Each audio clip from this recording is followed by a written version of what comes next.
इस दिलचस्प विश्लेषण में आपका स्वागत है। चलिए सीधे उस दौर में चलते हैं जब हड़प्पा सभ्यता का पतन हो चुका था। 1500 सालों का एक ऐसा रहस्यमयी दौर जब हमारा पूरा उपमहाद्वीप एक बहुत बड़े बदलाव से गुजर रहा था।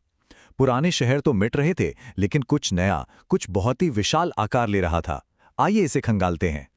आज के इस सफर में हम मुख्य रूप से 4 अहम पड़ावों से गुजरेंगे। पहला, आरंभिक राज्य और मगध। दूसरा, महान मौर्य साम्राज्य।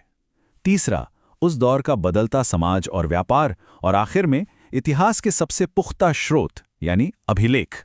अब देखिए, हड़प्पा के पतन के बाद के 1500 साल ये कोई छोटा मोटा गैप नहीं था। 1500 ईसा पूर्व से लेकर लगातार सदियों तक धीरे धीरे नई कृषि बस्तियां बसने लगीं। चरवाहे अपनी जगह बना रहे थे और लोहे के हथियारों के साथ महापाषाण कब्रों ने एक पूरी नई सभ्यता की नींव रखी। बिल्कुल इसी समय ऋग्वेद जैसे महान ग्रंथ भी रचे गए और खेती के नए तरीकों ने तो पूरे उपमहाद्वीप की तस्वीर ही बदलकर रख दी। तो चलिए अपने पहले पड़ाव की ओर बढ़ते हैं, आरंभिक राज्य और मगध। 6ठी शताब्दी ईसा पूर्व तक आते आते ना इतिहास में एक जबरदस्त निर्णायक मोड़ आता है। जरा इस नंबर 16 पर गौर कीजिए। ये महज एक नंबर नहीं है, बल्कि ये उन महाजनपदों को दर्शाता है जो उस समय पूरे उत्तर और मध्य भारत में तेजी से उभर रहे थे। नए नए नगर बस रहे थे, लोहे का खूब इस्तेमाल हो रहा था और सबसे बड़ी बात, पहली बार सिक्कों का चलन शुरू हुआ। सोचिए, इनमें से हर एक महाजनपद की अपनी एक भव्य राजधानी थी, अपनी विशाल सेना थी और अपना खुद का एक पूरा का पूरा सिस्टम था। लेकिन इन 16 शक्तिशाली राज्यों के भीड़ में एक राज्य ऐसा था जिसने सच में सबको बहुत पीछे छोड़ दिया, मगध। अब यहाँ एक बड़ा और बहुत ही लाजमी सा सवाल उठता है कि मगध इतना शक्तिशाली क्यों था? आखिर ऐसा क्या था मगध के पास जो बाकी 15 जनपदों के पास नहीं था, जिसने उसे इतिहास का सबसे बड़ा केंद्र बना दिया? तो जवाब है एकदम परफेक्ट भौगोलिक स्थिति और भरपूर संसाधन।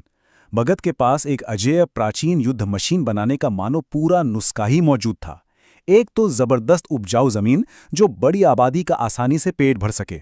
दूसरा, ठीक बगल में लोहे की खदानें, यानी बेहतरीन हथियारों की कोई कमी नहीं। और तो और सेना के लिए आसपास के जंगलों से खूंखार हाथी भी मिल जाते थे।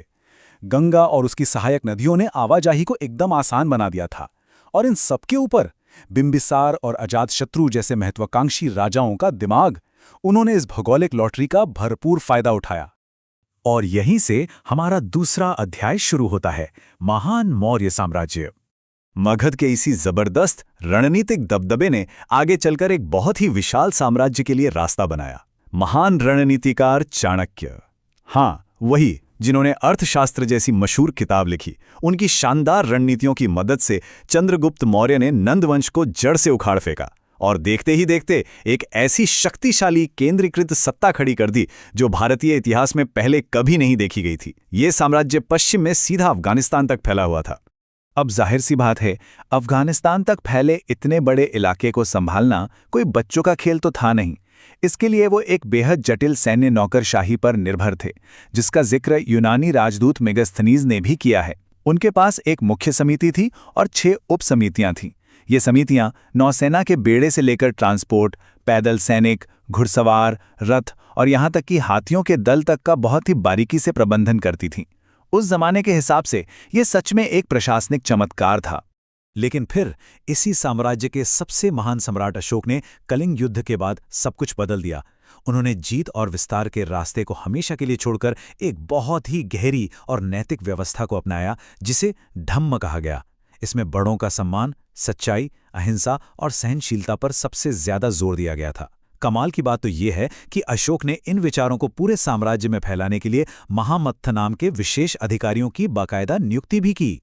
पर पता है हैरानी की बात क्या है? इतना विशाल आकार, इतना बेहतरीन प्रशासन और ऐसी शानदार मूर्तिकला होने के बावजूद ये शक्तिशाली साम्राज्य मुश्किल से सिर्फ 150 साल तक ही टिक सका। जी हां, केवल 1.5 सदी। लेकिन इस छोटे से वक्त में ही इसने इतिहास पर एक ऐसी अमिट छाप छोड़ी जिसे हम आज इतने सालों बाद भी याद करते हैं। चलिए अब आगे बढ़ते हैं अपने तीसरे हिस्से की तरफ, बदलता समाज और व्यापार। मौर्यों के पतन के बाद मानो एक नया दौर शुरू हुआ, जहां सत्ता के समीकरण तेजी से बदल रहे थे। दक्षिण में चोल, चेर और पांड्य जैसी सरदारियां उभरने लगीं। वहीं उत्तर पश्चिम में कुषाण राजाओं ने तो अपनी विशाल मूर्तियां बनवाकर खुद को देवपुत्र का टाइटल ही दे दिया। ताकि वो खुद को भगवान के बराबर साबित कर सकें। और फिर आया गुप्त साम्राज्य का स्वर्णिम युग, जब साहित्य चमका, बेहतरीन कलाएं उभरी और इतिहास के सबसे शुद्ध सोने के सिक्के ढाले गए। अब जरा महलों से बाहर निकलकर खेतों की तरफ देखें तो वहां भी बहुत कुछ हो रहा था। लोहे के हल और नई सिंचाई तकनीकों ने खेती की पैदावार तो बढ़ा दी, लेकिन इसके साथ ही समाज में एक गहरी असमानता भी पैदा कर दी। गहपति यानी जो अमीर जमींदार और व्यापारी थे, उनका दबदबा तो खूब बढ़ गया, पर कई आम किसान वहीं के वहीं गरीब और भूमिहीन ही रह गए। इसी दौर में राजाओं ने अपना राजनीतिक समर्थन बढ़ाने के लिए एक नई चाल चली। वे बड़ी बड़ी टैक्स फ्री जमीनें दान करने लगे, जिसे अग्रहार कहा जाता था। अब यहाँ एक बहुत ही दिलचस्प बात सामने आती है। रानी प्रभावती गुप्त ने भी ऐसी ही जमीन दान की थी, जबकि उस समय के सख्त सामाजिक नियमों के हिसाब से महिलाओं को तो स्वतंत्र रूप से जमीन का मालिक होने का कोई हक ही नहीं था। ये साफ दिखाता है कि समाज के नियम हर जगह और हर किसी पर एक जैसे लागू नहीं होते थे। और इन सबके बीच अर्थव्यवस्था पूरी तरह से पलट चुकी थी। समाज अब सामान के बदले सामान यानी बार्टर सिस्टम से काफी आगे निकल चुका था। 6वीं शताब्दी ईसा पूर्व के आहत वाले चांदी के सिक्कों से शुरू हुआ ये सफर गुप्त काल के चमचमाते शुद्ध सोने के सिक्कों तक पहुंच चुका था। इस एक बदलाव ने भारत के व्यापार की तस्वीर बदल दी और रोम से लेकर चीन तक उपमहाद्वीप को वैश्विक व्यापार के बिल्कुल केंद्र में लाकर खड़ा कर दिया। और अब हमारा आखिरी और शायद सबसे दिलचस्प हिस्सा, इतिहास की स्रोत, अभिलेख। अब हम सोच सकते हैं कि भाई हजारों साल पुरानी ये सारी बारीक बातें आज के इतिहासकारों को पता कैसे चली? तो इसका जवाब है पत्थरों पर लिखे संदेशों की गहराई से पड़ताल। 1830 के दशक में जेम्स प्रिंसिप नाम के एक ब्रिटिश अधिकारी ने ब्राह्मी और खरोष्ठी लिपियों का रहस्य सुलझा लिया। उनका तरीका बड़ा शानदार था। उन्होंने शिलालेखों को इकट्ठा किया और फिर बड़ी सावधानी से उनकी तुलना आधुनिक बंगाली और देवनागरी लिपियों से की। और इसी तहकीकात के दौरान उन्हें एक जादुई शब्द मिला, पेयद्दसी, जिसका अर्थ था मनोहर मुख आकृति वाला राजा। बस फिर क्या था? इस एक शब्द को डिकोड करते ही मानो इतिहास का ताला खुल गया। इतिहासकारों ने झट से सैकड़ों रहस्यमयी शिलालेखों को सीधे सम्राट अशोक से जोड़ दिया। प्राचीन भारतीय इतिहास को समझने की दिशा में ये सच में एक बहुत बड़ी ऐतिहासिक कामयाबी थी। लेकिन देखिए, अभिलेख शास्त्र की अपनी कुछ बहुत सख्त सीमाएं भी हैं। पत्थर टूट जाते हैं, समय के साथ अक्षर धुंधले पड़ जाते हैं या मिट जाते हैं। और सबसे बड़ी बात, ये पत्थर हमें सिर्फ अभिजात वर्ग की कहानी सुनाते हैं, राजाओं की जीतों के किस्से, उनके दान, उनके नियम। लेकिन आम आदमी, किसान या मजदूर के रोजमर्रा के संघर्ष, उनकी खुशियां और उनके दुख, वो तो इन कठोर पत्थरों पे कहीं दर्ज ही नहीं है। और यहीं से हमें इतिहास की एक बहुत गहरी सच्चाई का एहसास होता है।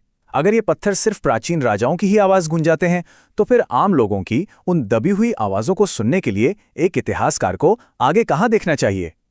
आखिर इतिहास सिर्फ वो तो नहीं जो पत्थरों पर उकेरा गया है ना?